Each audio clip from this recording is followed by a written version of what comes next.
Hi guys, welcome to EnglishTeacher.lk.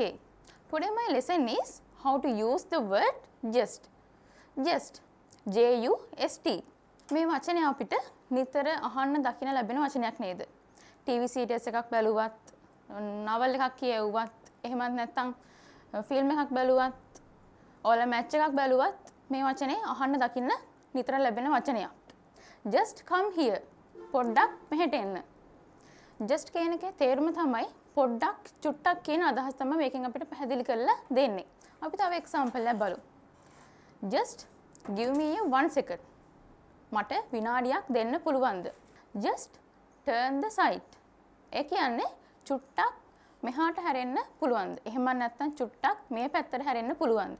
ඊළඟ example එක තමයි just take a seat. පොඩ්ඩක් වාඩි වෙන්න. Okay. ඔයාලට මේකෙන් තේරෙන්නේ නැති පොඩ්ඩක් චුට්ටක් කියන එක තමයි මේකෙන් මම පැහැදිලි කරලා දුන්නේ.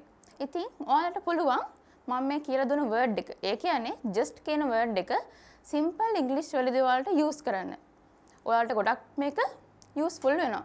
ඔයාලට තවත් මේ වගේ අපේ වීඩියෝ බලන්න ඕනි නම් එන්න අපේ YouTube channel එකට. Subscribe, like, comment and share. I am Lakshika Mohandiram from EnglishTeacher.lk.